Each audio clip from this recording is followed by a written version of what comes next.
Hello creative members, ఎలా ఉన్నారు?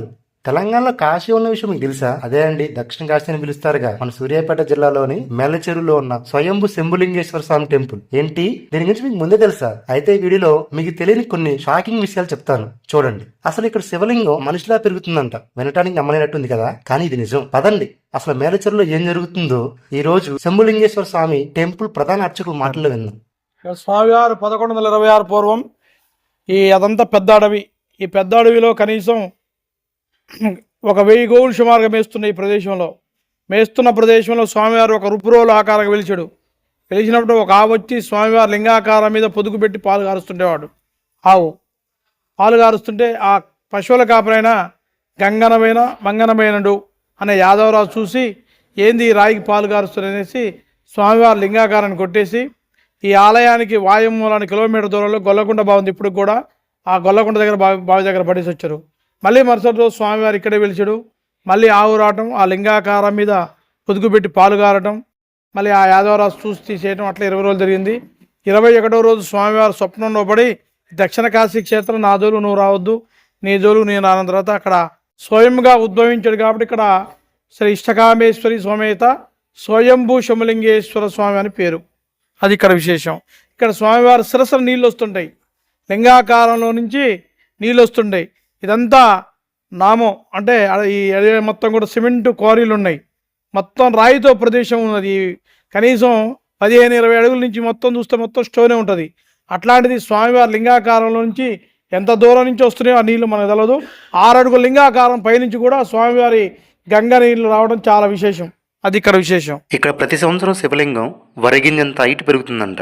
ఆ విషయం గురించి తెలుసుకుందాం. ఇక్కడ స్వామివారు అర్ధనారీశ్వరుడు. ముందు స్వామివారు ఉంటాడు, వెనక జడాకారంలో అమ్మవారు ఉంటుంది. ఇక్కడ స్వామివారి లింగాకారం పెరగడం విశేషం. ఇక్కడ స్వామివారు 100 సంవత్సరాలు సుమారుగా బెత్తెరు పెరుగుతుంటాడు. అది ఇక్కడ విశేషం. 5 బొట్లు మీద 6వ బొట్టు పెరుగుతుంది పైన. అది ఇక్కడ విశేషం. మేలచెరువు జాతర. ఈ జాతర గురించి తెలుగు 2 రాష్ట్రాల్లో ఎవరిని అడగాల్సిన అవసరం లేదు. ఆ జాతర యొక్క విశిష్టతని, ఆ జాతర ఎన్ని రోజులు జరిగిద్దో ప్రధాన అర్చకుల మాటలు విందాం. ఇక్కడ మహాశివరాత్రి బ్రహ్మోత్సవాలు 5 రోజులు బ్రహ్మాండంగా జరుగుతాయి. అత్యంత వైభవంగా కన్నుల పండుగ నిర్వహిస్తారు. ఇక్కడ విశేషం ఏంటంటే ఫస్ట్ రోజు ఉదయం పూట 4 గంటలకి ఇక్కడ స్థానిక ఎమ్మెల్యే నలమాద ఉత్తమ కుమార్ రెడ్డి గారు, ఇప్పుడు మినిస్టర్ గారు, ఆయన గారు ప్రారంభం చేస్తారు. అభిషేకం ప్రారంభమై సాయంత్రం 7 గంటలకి లింగోద్భవ కాలంలో అభిషేకం ఉంటుంది. తర్వాత 11 గంటలకి అన్నాభిషేకం ఉంటుంది. తదుపరి స్వామివారికి మహా పుష్పార్చన కార్యక్రమం ఉంటుంది. తర్వాత మంగళ నీరాజ మంత్రపుష్పం ఉండిన తర్వాత స్వామివారి కళ్యాణ మహోత్సవానికి 1 గంటకి ఎదుర్కోలతో కళ్యాణ మండపంలో అత్యంత వైభవంగా కన్నుల పండుగ మహాశివరాత్రి కళ్యాణ మహోత్సవం. లక్షల మంది భక్తులు స్వామివారి కళ్యాణాన్ని బ్రహ్మోత్సవాన్ని తిలకిస్తారు. ఇక్కడ జరిగే ఎడ్ల పందాల గురించి రాష్ట్ర స్థాయిలో కాదు, దేశ స్థాయిలోనే చర్చిస్తారు. ఆ ఎడ్ల పందాల గురించి తెలుసుకుంది. ఇక్కడ గత మార్చినతనం నుంచి కూడా, మా నాన్నగారు చేసిన తనం నుంచి కూడా 60 సంవత్సరాల పై నుంచి కూడా ఇక్కడ ఎడ్ల పంజాలు అనేది చాలా విషయం. ఎడ్ల బల ప్రదర్శన, పంజాలు కాదండి, ఎడ్ల బల ప్రదర్శన.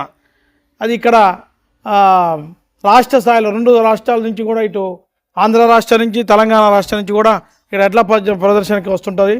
ఎడ్లు ప్రదర్శనలో అత్యంతమైన ఎడ్ల ప్రదర్శనకి బహుమతి పెద్దగా ఎత్తున ఉంటుంది. అది ఇక్కడ విశేషం. అది మన ఐరా కంపెనీ నర్సిరెడ్డి గారు, పోషణ నర్సిరెడ్డి గారు ఈ సంవత్సరం ప్రతి సంవత్సరం లాగానే ఆయన గారు ట్రాక్టర్ బహుమతి ఇస్తున్నారు. భక్తులు ఈ క్షేత్రానికి వచ్చి మొక్కులు తీర్చుకుంటే ఎలాంటి ఫలితాలు ఉంటుంది? ఇక్కడ స్వామివారు స్వయంభూ క్షేత్రం కాబట్టి ఇక్కడ వచ్చి స్వామివారి శిరస్సును నీళ్లు తల్లించుకొని తీర్థంగా స్వీకరిస్తారు. తర్వాత అమ్మవారు ఇష్టకామేశ్వరి అమ్మవారు. ఇష్టకామ్య మనకున్న ఏదో కోరిక ఏదో ఉందో కడుపులో, ఆ హార్ట్ పరంగా వచ్చి ఇక్కడ స్వామివారి అమ్మని తలుచుకుంటే ఆ కోరిక తప్పకుండా అమ్మవారు నెరవేరుస్తుంది, స్వామివారు అనుగ్రహిస్తారు. అది విశేషం. శివరాత్రి రోజు మేలచెరువులో జరిగే శివ కళ్యాణం గురించి, రథోత్సవం గురించి తెలుసుకుందాం. మొదటి రోజున స్వామివారి రాత్రి కళ్యాణ మహోత్సవం స్టార్ట్ అవుతుంది. 2వ రోజు యథావిధిగా నడుస్తున్నది పూజా కార్యక్రమాలు. 3వ రోజు స్వామివారికి 11 గంటలకి గ్రామంలో పెద్ద రథం, అనాదిగా వచ్చిన మహా పెద్ద రథం, ఆ పెద్ద రథంతో స్వామివారి గ్రామోత్సవం నడుస్తుంటుంది. 5వ రోజు పౌలింపు శాఖ ఉంటుంది. నిత్య పూజలు మరియు అభిషేకాల్లో పాల్గొనాలనుకునే భక్తుల కోసం అందుబాటులో ఉన్న సేవా కార్యక్రమాలు ఏమిటి? ఉదయం పూట 6 గంటల నుంచి స్వామివారి అభిషేక కార్యక్రమం 10:30 వరకు అభిషేకం కార్యక్రమం నడుస్తుంటుంది. తదుపరి అలంకరణ ఉంటుంది. తర్వాత మహా నివేదన మంగళ నీరాజ మంత్రపుష్పంతో 12 గంటలకి ద్వారబంధనం అవుతుంటుంది. మళ్ళీ సాయంత్రం 4:30 నుంచి 7 గంటల వరకు భక్తులు ఆలయానికి వచ్చి స్వామివారి దర్శనం చేసుకోవచ్చు. చివరికి భక్తులకు మీరు చెప్పాలనుకుంటున్న మాట, వచ్చే భక్తులకు. స్వామివారు మహాస్వయంభులింగం. ఈ మన మేలచెరువు రాష్ట్రము, మన తెలంగాణ రాష్ట్రం, ఆంధ్ర రాష్ట్రం నుంచి కూడా భక్తులు చాలామంది కూడా స్వామివారు వచ్చి దర్శనం చేసుకుంటారు. ఇక్కడ విశేషం ఏంటంటే శిరస్సుల నీళ్లు, మనం గంగా అంటే ఎక్కడికో కాశీ పోవాల్సిన అవసరం కూడా, అంత దూరం కూడా పోని వాళ్ళు కూడా ఇక్కడికి వచ్చి స్వామివారి శిరస్సుల నీళ్ళు వెళ్ళుకొని స్వామివారి తీర్థంగా స్వీకరిస్తే వారికి ఆయురారోగ్య ఐశ్వర్యము, సకల సంపద, పాడి పంటలతో తొలగుతారు. తర్వాత ఇష్టకామేశ్వర అమ్మవారు, మనకి ఏదైతే కోరిక ఉందో ఇష్టకామ్యంగా అమ్మవారు ఫలిస్తుంది. ఈ ఆవరణలోనే రాహుకేతులు దేవాలయం ఉంది. మనకి మన శ్రీకాళహస్తి పోని వారు కూడా, అంత దూరం నుంచి పోని వారు కూడా సర్పదోషాలకి, కాల సర్పదోషాలకి, కుజదోషాలకి ఇక్కడ స్వామివారి మంగళవారం నాడు 3 గంటల నుంచి 4:30 రాహుకాలం ఉంటుంది. ఆ సమయంలో ఆ స్వామివారిని అభిషేకం చేసుకుంటే చాలా విశేషం అది. ఓకే, అది అట్లాంటి సదుపాయాలు ఉన్నాయి.